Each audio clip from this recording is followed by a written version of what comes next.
sur la Satis TV, une Satis TV où j'accueille Guillaume Durieux, qui est directeur général de Vidélio. Bonjour Guillaume. Ouais, Nathalie. Vous étiez convié aujourd'hui à une table ronde du Satis qui se questionnait sur le rôle de l'intégrateur vidéo dans les écosystèmes audiovisuels. Alors, je vous pose la question, quel est, à votre avis, le rôle de l'intégrateur dans ces écosystèmes audiovisuels qui sont de plus en plus complexes? D'abord, c'est une table ronde assez intéressante qui a mixé à la fois des clients, bureaux d'études, constructeurs et intégrateurs. Nous étions 2 intégrateurs à intervenir dans la table ronde, ce qui était assez un petit et un gros, entre guillemets, si je peux me permettre de l'exprimer de la sorte. Mais c'est assez intéressant parce que finalement, ça permet d'avoir des positionnements stratégiques assez différents. Et en gros, si j'essaie de le résumer par une petite phrase, l'intégrateur, c'est celui qui rend la chose possible.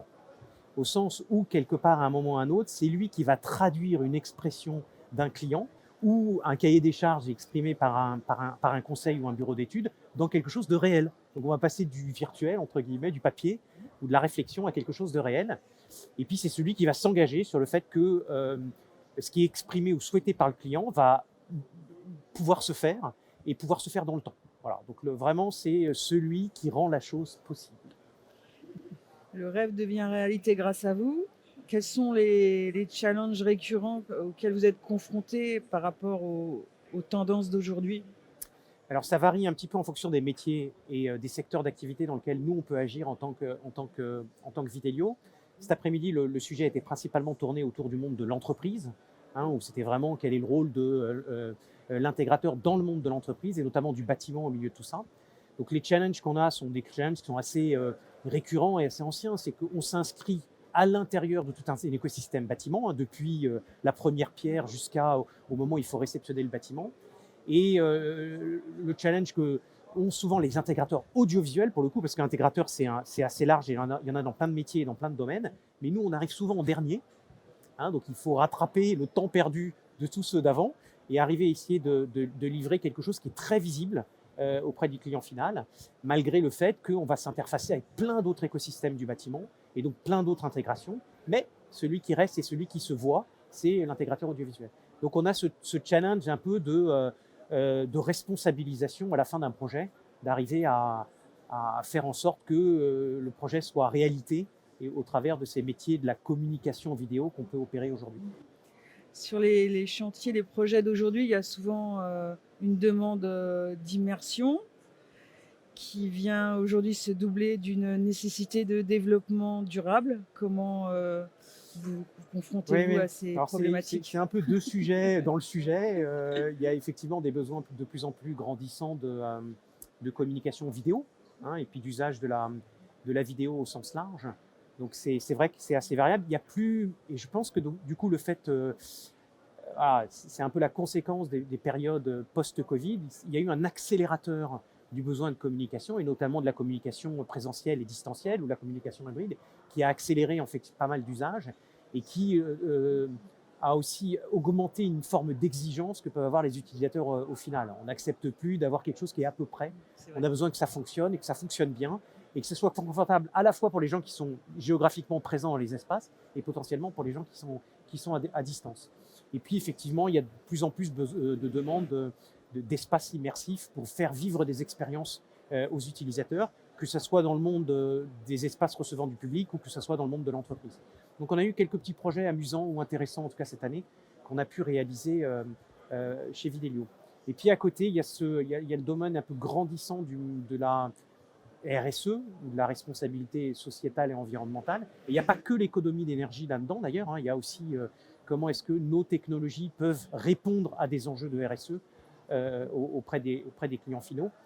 Mais c'est vrai qu'on voit grandir un besoin d'essayer de comprendre quel est le bilan carbone ou la mesure du bilan carbone d'une installation audiovisuelle. Et c'est quelque chose qu'on ne voyait pas forcément il y a 12 ou 24 mois. Là, aujourd'hui, c'est systématique. Et c'est très présent, ce n'est pas toujours vrai dans tous les pays. Nous, pour regarder un petit peu ce qui peut se passer ailleurs, au-delà de nos frontières, mais en France et en Europe, c'est très présent. Donc il pourrait y avoir une sorte de normalisation ou de charte. Alors, c'est une conversation qu'on a eue dans la table ronde, justement, de se dire comment est-ce qu'on arrive à y répondre, les constructeurs, les intégrateurs, les bureaux d'études et les clients. Aujourd'hui, chacun a un petit peu sa propre demande en fonction de ses propres objectifs de RSE.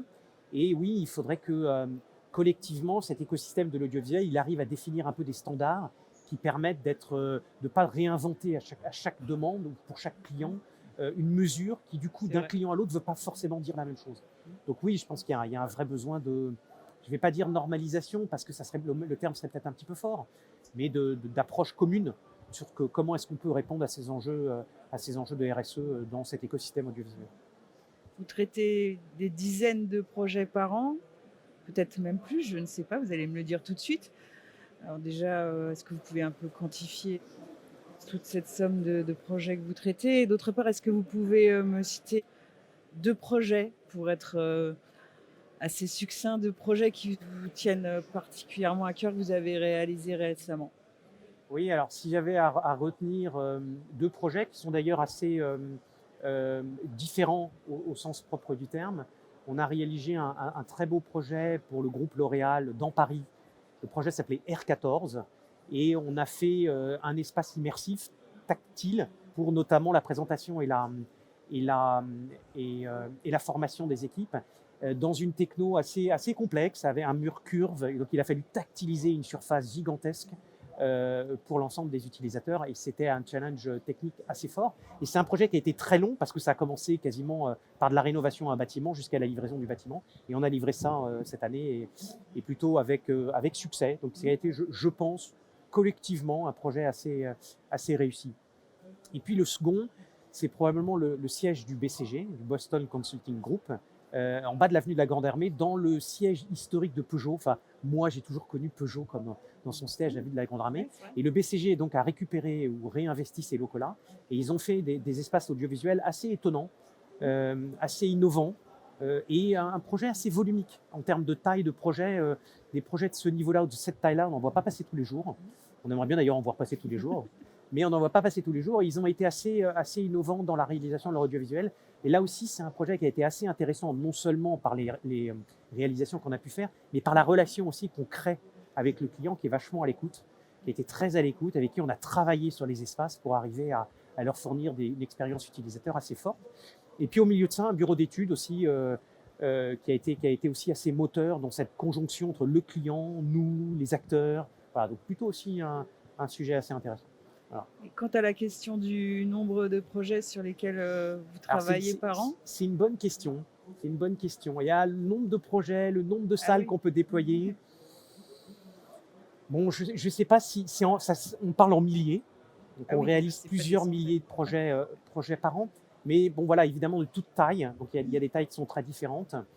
Et on réalise plus de 15 000 salles de réunion par an. Et en fait, on compte presque en nombre d'écrans qu'on déploie, quoi. Un écran égale quasiment une salle de réunion. Donc oui, on fait beaucoup de volume de salles de réunion. Et là encore, le post-Covid a accéléré le besoin de salles de réunion, le besoin de communication en vidéo. Et voilà, typiquement, l'écosystème audiovisuel en bénéficie et c'est très bien. Alors, il n'y a pas que les salles, il y a aussi des lieux plus ambitieux ou des événements aussi plus ambitieux. L'année prochaine, il va y avoir un petit événement sportif, je crois. Est-ce que par hasard, vous n'auriez pas un rôle à jouer? Alors on en quitte un d'événements sportifs internationaux, parce qu'on a quitté la Coupe du Monde de rugby, qui était assez sympa, donc pour lequel on a, nous en tant que Vidélio, également réalisé quelques opérations cette année. C'était plutôt assez réussi d'ailleurs. Et effectivement, on est très enthousiaste de pouvoir participer aux Jeux Olympiques. Pour moi, les Jeux, c'est le projet d'une vie. Dans une vie professionnelle, potentiellement, on va les croiser qu'une fois. Alors après, on peut aller les faire en dehors de notre territoire national. Mais dans une vie professionnelle chez soi, la probabilité, c'est de les croiser une seule fois dans sa vie. Donc, il ne faut pas les rater. Et à la fois pour nous, aux Français, mais également en tant qu'entreprise. Donc oui, on a déjà été attributaire de quelques belles opérations, avec un partenaire d'ailleurs. On a décidé de s'associer avec une entreprise qui avait déjà réalisé les Jeux, qui est une entreprise anglaise qui s'appelle Creative Technology. On a créé un consortium, Vidélio et Creative Technology, pour répondre à des besoins de Paris 2024. Et donc, aujourd'hui, on va réaliser avec Creative Technology l'ensemble des moyens audiovisuels de l'ensemble des sites olympiques. Donc, ça va de la diffusion sonore, de la captation vidéo, jusqu'à la diffusion sur mur LED. pour le public qui est dans chacun des stades. Donc ça ne touche pas potentiellement la captation et la diffusion pour la télévision, le monde de la télévision. Nous, on est resté vraiment dans tout ce qui va être nécessaire pour que le public dans les sites olympiques puisse vivre les expériences olympiques. Donc on est très enthousiaste. Il y a beaucoup d'autres choses qui vont arriver. On espère bien qu'on sera également des acteurs de la cérémonie d'ouverture. Hein, on a envie, en tout cas. Et puis il va y avoir évidemment autour de Paris 2024 plein d'événements qui vont se monter, notamment par tous les partenaires autour de Paris 2024. Et je suis absolument enthousiaste d'une aventure qui va être relativement unique. Ce sera de beaux défis à relever. Je vous souhaite tous mes vœux de réussite quant à ces nombreux défis. Merci.